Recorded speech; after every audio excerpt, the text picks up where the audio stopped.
তো হ্যালো বন্ধুরা, আজকে আমি চলে এসেছি একটি ভুতুড়ে গল্প নিয়ে। গল্পের শুরুতে মাইককে দেখানো হয়, যে ছিল একজন ভৌতিক লেখক। মাইক বিভিন্ন ভুতুড়ে জায়গায় যেত, সেখানে এক রাত থেকে সেখানকার এক্সপিরিয়েন্স নিয়ে সে বই লিখত। সে ভীষণই সাহসী ছিল। রিসেন্টলি তার হন্টেড 10 হোটেলস নামক একটি বই ভীষণই ফেমাস হয়েছিল। এই কারণে বিভিন্ন হোটেল মালিকরা তাদের হোটেলের পাবলিসিটির কারণে মাইককে ডাকতে শুরু করে। অনেকে তো আবার তাদের হোটেল ভৌতিক বলে মিথ্যে গল্পও বানিয়ে বলতে থাকে। এই রকমই একদিন কাজ থেকে সময় বের করে মাইক সার্ফিং করার জন্য বিচে পৌঁছায়। সেও তার সার্ফিং বোটটি নিয়ে সার্ফিং করতে থাকে, কিন্তু এক সময় সে একটু অন্যমনস্ক হয়ে পড়লে এক বিরাট ঢেউয়ের ধাক্কায় সে জ্ঞান হারিয়ে ফেলে। জ্ঞান ফিরলে সে নিজেকে বিচের ওপর আবিষ্কার করে। পরদিন সে একটা পোস্ট অফিসে পৌঁছায় এবং তার ভক্তদের তাকে লেখা চিঠি নিয়ে একটা ক্যাফেতে এসে সেগুলো পড়তে থাকে। এর মধ্যে সে নিউ ইয়র্কের ডলফিন হোটেলের একটা ছবি দেখতে পায়। সে দেখে ওই ছবিটির উল্টো দিকে লেখা ছিল রুম নম্বর 1408-এ প্রবেশ করবেন না। মাইকের কাছে এই ব্যাপারটা একটু অদ্ভুত লাগে। মাইকের পর মনে মনে ওই রুমে থাকার সিদ্ধান্ত নিয়ে নেয়। সে ডলফিন হোটেলে কল করে এবং রুম নম্বর 1408-এ রিজার্ভেশন করতে চায়, কিন্তু রিসেপশনিস্ট মানা করে দেয়। সে বলে, আপনি অন্য যে কোনো রুম চাইলে পেয়ে যাবেন, কিন্তু ওই রুম বাদ দিয়ে। মাইক একটু অবাক হয়। সে শীঘ্রই হোটেল ডলফিনের 1408 নম্বর রুমের হিস্ট্রির ব্যাপারে খোঁজাখুঁজি শুরু করে। সে জানতে পারে 1938 সালে এক ফ্যাক্টরি ওনার 1408 নম্বর রুমের জানলা দিয়ে পড়ে আত্মহত্যা করেছিল, আর তারপর থেকে এখনো পর্যন্ত প্রায় 56 জন লোক ওই রুমে মারা গেছে। এইসব পড়ার পর ওই রহস্য উদ্ঘাটন করার ইচ্ছে তার মধ্যে প্রবলতর হয়ে ওঠে। এরপরই সে নিউ ইয়র্কে থাকা তার পাবলিশার স্যামকে কল করে এবং হোটেল ডলফিনে 1408 নম্বর রুমে থাকার জন্য সাহায্য চায়। সে বলে, নিউ ইয়র্কের আইন অনুযায়ী কোনো হোটেলের কোনো বিশেষ রুম খালি থাকা সত্ত্বেও যদি হোটেল মালিক কোনো গেস্টকে সেই রুম না দেয়, তাহলে সে সেই হোটেলের বিরুদ্ধে আইনি ব্যবস্থা নিতে পারে। স্যাম বলে যে সে তার জন্য রুম বুক করে দেবে। স্যাম বলে, তুমি কি সত্যি নিউ ইয়র্কে ফিরতে চাও? কারণ মাইক আসলে নিউ ইয়র্কেরই বাসিন্দা ছিল, তার স্ত্রী এখানেই থাকে। তার একটা মেয়ে ছিল যার নাম ছিল কেটি, কিন্তু সে এক কঠিন রোগে মারা যায় এবং তার মৃত্যুর জন্য মাইক তার স্ত্রী লিলিকে সম্পূর্ণভাবে দায়ী করত। ফলে তাদের মধ্যে দূরত্ব তৈরি হয়েছিল। মাইকের বাবা বহুবার তাকে বলেছে লিলির সঙ্গে সম্পর্ক ঠিক করে নেওয়ার জন্য, কিন্তু সে এই বিষয়ে আর ভাবেনি। এই কারণেই তার বাবার সাথেও তার দূরত্ব তৈরি হয়। যাই হোক, এরপরই সে লস অ্যাঞ্জেলস থেকে নিউ ইয়র্কে হোটেল ডলফিনে এসে পৌঁছায়। সে রিসেপশনিস্টকে রুম নাম্বার 1408 বুকিংয়ের জন্য বলে। তখন ম্যানেজার ওলিন সেখানে আসে এবং বলে ওই রুম কাউকেই ভাড়া দেওয়া হয় না। কিন্তু মাইক নাছোড়বান্দা হলে সে মাইককে তার অফিসে নিয়ে যায় এবং বলে, আমি আপনাকে একটি $800 মদের বোতল গিফট করছি, কিন্তু আপনি দয়া করে ওই রুমে থাকার জন্য জোরাজুরি করবেন না। ওলিন বলে, যারাই ওই রুমে থাকার জন্য গেছে তারা রুমে ঢোকার 1 ঘন্টার মধ্যেই মারা গেছে এবং সবার মৃত্যুই ভীষণ অস্বাভাবিকভাবে হয়েছিল। তিনি কোনোভাবেই চাইছিলেন না মাইক ওই রুমে থাকুক। তিনি ওই রুমে ঘটা ঘটনাগুলির কেস ফাইল মাইককে দেয় এবং বলে, আপনি চাইলে অন্য কোনো রুমে থেকে ওই ফাইলে থাকা তথ্যের মাধ্যমে আপনার বই কল্পনা করে লিখতে পারেন এবং আপনি মিথ্যা লিখতে পারেন যে আপনি ওই রুমেই ছিলেন। আমি এই বিষয়টা গোপনই রাখব। কিন্তু মাইক চোখে না দেখা জিনিসের ওপর কখনোই বই লিখত না, তাই সে এই প্রস্তাবে রাজি হয় না। ওলিন সেই রুমে ঘটা বিভিন্ন বেদনাদায়ক মৃত্যুর কথা তাকে বলে। এতে মাইক একটু চিন্তায় পড়ে যায়, কিন্তু এরপরই সেই দামি মদের বোতল থেকে 1 গ্লাস মদ পান করার পর সে সিদ্ধান্ত নিয়ে নেয় যে সে আজ রাতে 1408 নম্বর রুমেই থাকবে। সে ওই রুমের চাবি নিয়ে নেয়। ওলিন বলে, আমরা মাসে একবার প্রচুর স্টাফকে দিয়ে ওই রুম পরিষ্কার করাই, সেদিন আমিও উপস্থিত থাকি। এত সাবধানতা সত্ত্বেও কয়েকদিন আগে একজন স্টাফ ওই রুমের বাথরুমে আটকা পড়ে গেছিল। অনেক কষ্টে তাকে উদ্ধার করা হয়। এই সময় লক্ষ্য করা যায় লিফটে 12 নম্বরের পর 14 নম্বর ফ্লোর রয়েছে, আর 1408 নম্বর রুমটি 14 তলায় ছিল। ওলিন তাকে লিফটের সামনেই ছেড়ে দেয়, এর থেকে বেশি সে এগোতে চায় না। তবে শেষবারের মতো ওলিন আরও একবার মাইককে ভেবে দেখতে বলে, কিন্তু মাইক কোনো কথাতেই কর্ণপাত করে না এবং রুমে চলে যায়। রুমে প্রবেশ করার সময় সে দেখে পাশের রুমে একজন মহিলা তার বাচ্চাকে নিয়ে ঢুকছে। এরপর সে তার রুমে ঢুকে দেখে রুমটি বেশ পরিষ্কার। এরপর সে তার টেপ রেকর্ডার বের করে এবং তার অভিজ্ঞতার কথা রেকর্ড করতে থাকে। সে বেশ রিল্যাক্স হয়ে বলে যে হোটেলের ম্যানেজার অলিন তো আমাকে প্রায় ভয়ই পাইয়ে দিয়েছিল, কিন্তু এটা তো একটা সাধারণ হোটেল মাত্র। এখানে ড্রয়ারে একটা বাইবেল আছে, লিভিং রুমে একটা ফ্রিজ আছে যাতে শ্যাম্পেনের বোতল এবং কিছু স্ন্যাক্স রাখা আছে। এছাড়া আছে একটা পুরানো মতো দেখতে আলমারি ও দেওয়ালে টানানো 3টে পেন্টিং। রুমের থার্মোস্ট্যাট যন্ত্রটা ঠিকঠাক কাজ করছিল না, তাই ঘরের টেম্পারেচার বেশ অনেকটাই বেড়ে গেছিল। সে বাথরুমে গিয়ে টয়লেট পেপার দিয়ে ঘাম মুছে নেয় এবং ঘরের জানলাটা খুলে দেয়। এরপর অলিনের দেওয়া মদ খেতে শুরু করে। ঠিক তখনই বেডের পাশে রাখা রেডিওটা হঠাৎ বেজে ওঠে। তাতে এই তো সবে শুরু, গানটা বাজতে থাকে। সে দেখে 2টো চকলেট তার বেডের পাশে রাখা। এই সব দেখে সে চমকে ওঠে। সে মনে মনে ভাবে রুমে ঢোকার সময়ও তো ওটা ওখানে ছিল না। তার মনে হতে থাকে হয়তো অলিনের লোক তাকে ভয় দেখানোর জন্য এইসব করছে।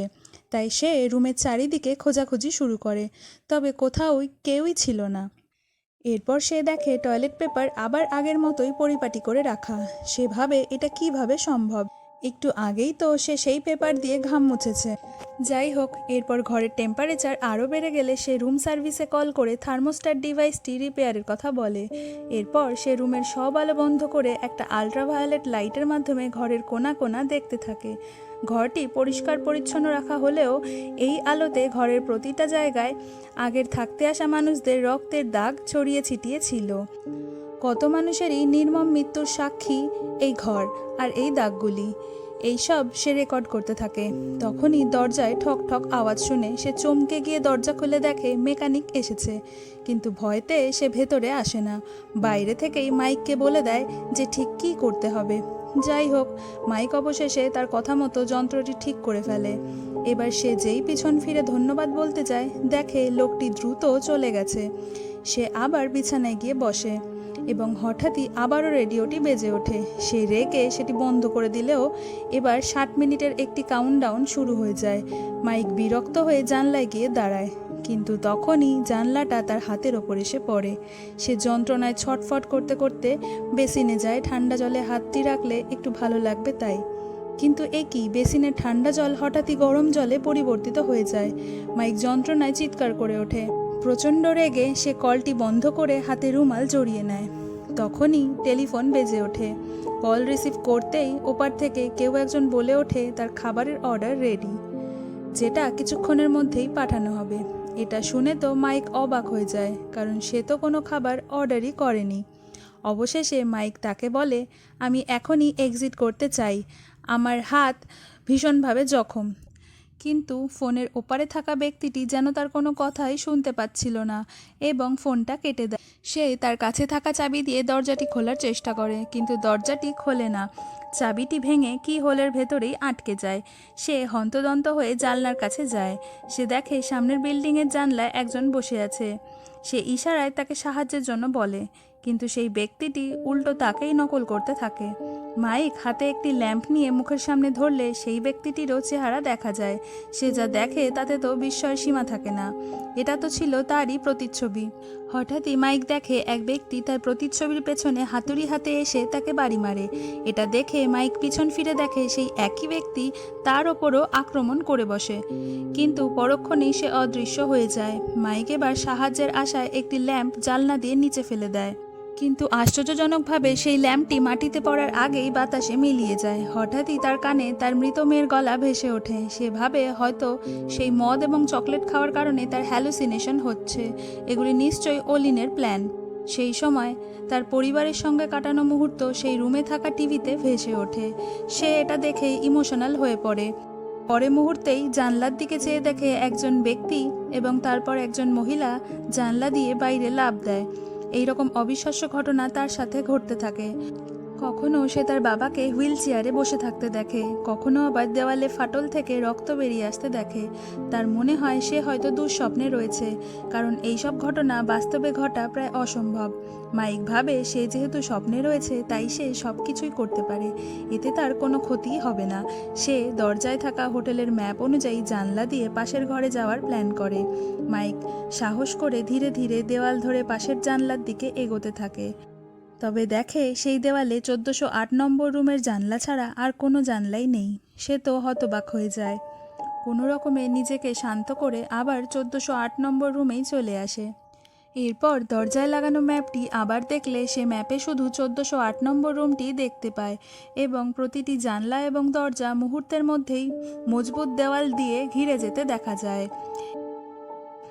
এবার তার নিজের মোবাইলের কথা মনে পড়ে, যাতে কোনো সিগন্যালই ছিল না। তবে সৌভাগ্যবশত তার কাছে থাকা ল্যাপটপের সাহায্যে সে তার স্ত্রী লিলিকে ভিডিও কল করতে সক্ষম হয়। তবে তার স্ত্রী মাইকের ওপর তাকে ছেড়ে যাওয়ার কারণে এবং ভুল বোঝার কারণে খুব রেগেছিল। মাইক এই মুহূর্তে সব কিছু বাদ দিয়ে তার এই কঠিন পরিস্থিতি সম্পর্কে তাকে বোঝানোর চেষ্টা করে, তবে সে কিছুই শুনতে চায় না। হঠাৎই ঘরের ওয়াটার সেন্সার অন হতেই তার ল্যাপটপের ওপর জল পড়ে ল্যাপটপটি বন্ধ হয়ে যায়। মাইক বুঝতে পারে এই ঘর কোনো মতেই এখান থেকে তাকে বেরোতে দেবে না। তখন তার নজর যায় ভেন্টিলেটরের দিকে। সে কোনো রকমে ভেন্টিলেটরে উঠে পাশের ঘরে যাওয়ার চেষ্টা করে। পরের রুমেই সে সেই মহিলাকে বাচ্চা কোলে বসে থাকতে দেখে। তবে মহিলাটি উপরের দিকে তাকাতেই সে দেখে এটা তো তারই স্ত্রী লিলি এবং তার কোলে ছিল তারই মেয়ে। মাইক ভয়ে সামনের দিকে এগোয় এবং দেখে সেখানে মাইক এবং তার বাবা একটা বিষয় নিয়ে খুব তর্কাতর্কি হচ্ছে। আসলে এইসব ঘটনা তারই অতীতে ঘটে যাওয়া ঘটনা ছিল।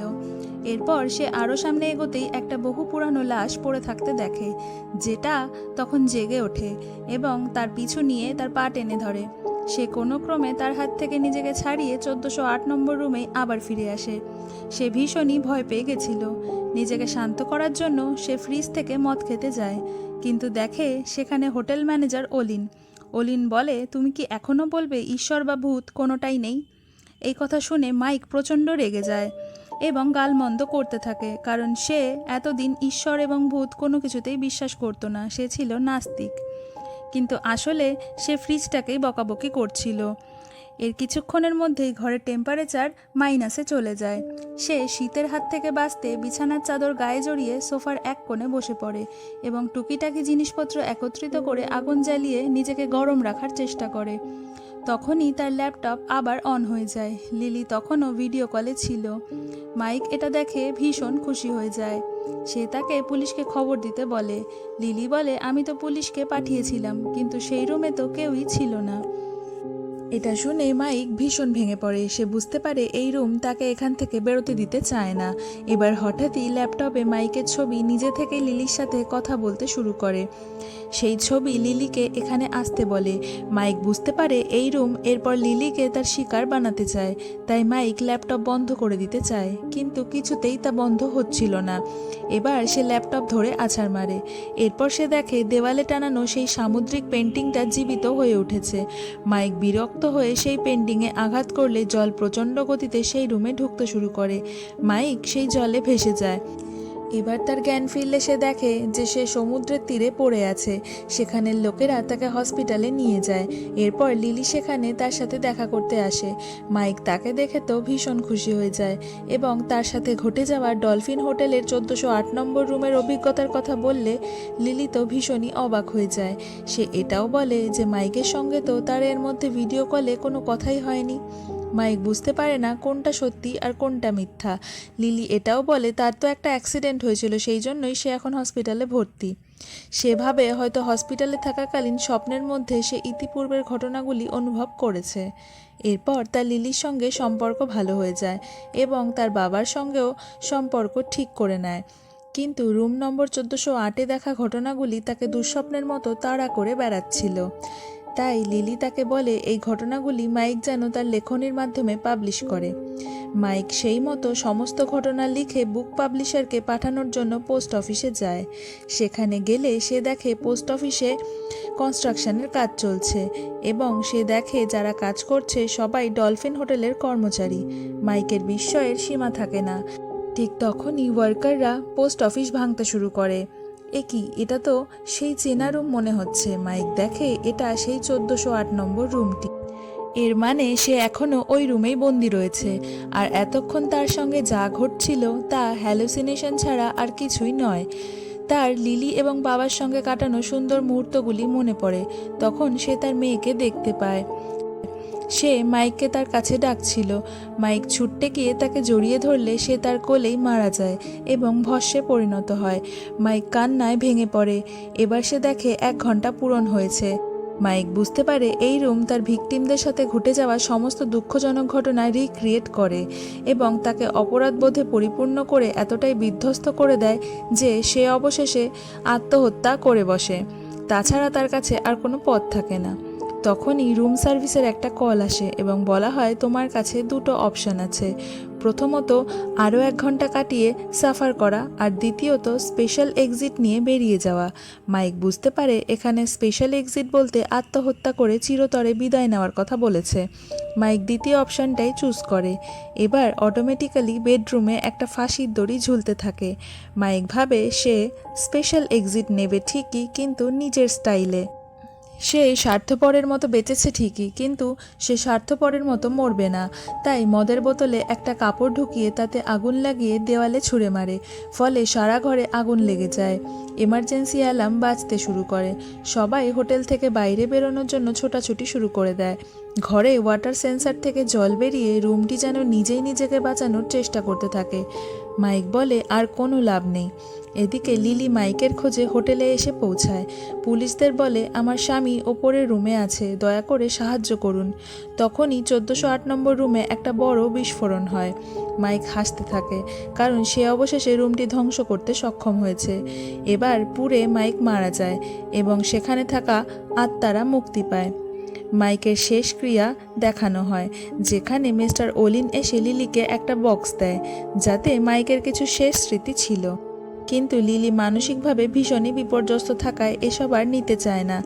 তাই ওলিন বক্স নিয়ে গাড়িতে ফিরে যায় এবং মাইকের টেপ রেকর্ডার প্লে করে। সেখানে মাইকের মেয়ে কেটির আওয়াজ শোনা যাচ্ছিল। তখনই রাস্তার ওপারে একটা বাচ্চা মেয়ে তার বাবার হাত ধরে এগিয়ে যেতে থাকে, যা দেখে মনে হয় মৃত্যুর ওপারে মাইক তার মেয়ের সঙ্গে মিলিত হয়েছে। মুভিটি এখানেই শেষ হয়ে যায়। তো বন্ধুরা, মুভিটি ভালো লাগলে দয়া করে ভিডিওটিতে একটি লাইক করে আমার চ্যানেলটিকে সাবস্ক্রাইব করে দেবেন। Thanks for watching.